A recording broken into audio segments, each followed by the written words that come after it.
Kabukenya mwakabawe Ukinga hongera inyana ubwatsi Kabukinga hongera inka mu zindi Kabukinga Tujye kwakira undi munyarwenya witwa Pilote ntago ari izina gusa kuko n'ibicyo kinakora ni umupilote ariko w'ikibungo societe yitwa Gisaka Airlines amashime cyane twakire Pilote mwakoze cyane kuza kudushyigikira n'iby'agaciro ko muri hano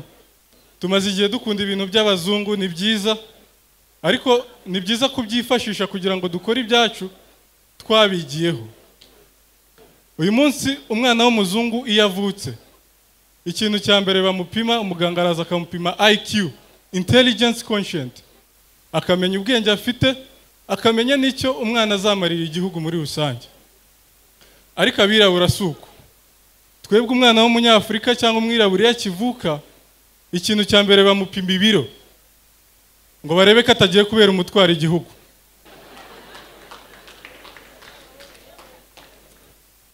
gusa leta yacu ni nziza yazanye gahunda ya Made in Rwanda gukora ibintu byacu tutadependinga ku bazungu ariko abazungu biragoye kubavaho kuko turabikora ni byiza ni ibyacu ariko tukabyita Made in Rwanda mu rurimi rwabo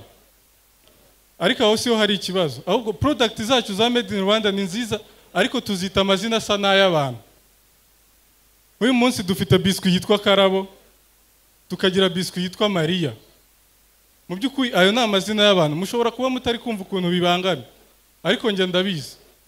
njye mfite girlfriend witwa Akarabo Grace afite mama witwa Maria birambabaza kumva umujama wanjye amamaga akambwiye ngo kurya Akarabo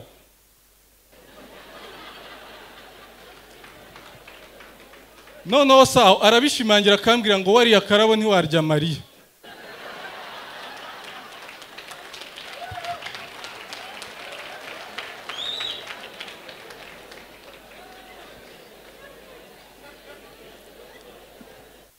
birambabaza cyane ukuntu duha agaciro abazungu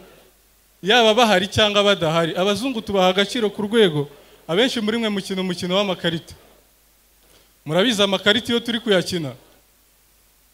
amakarita meza bara tuyita abazungu twe tukabibigarasha urwo ni urwego rwo guha agaciro mu bintu bidasobanutse abazungu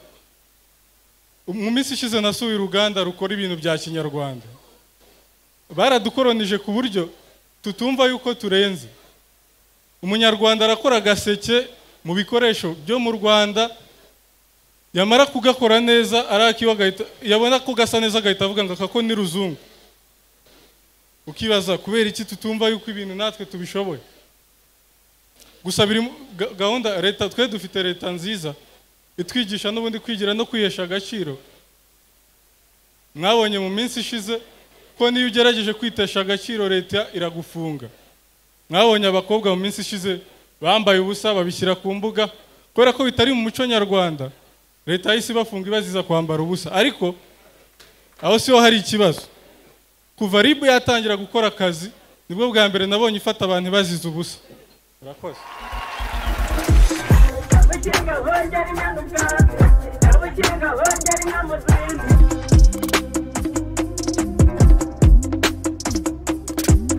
Kabukinga hongera inyana ubwatsi Kabukinga hongera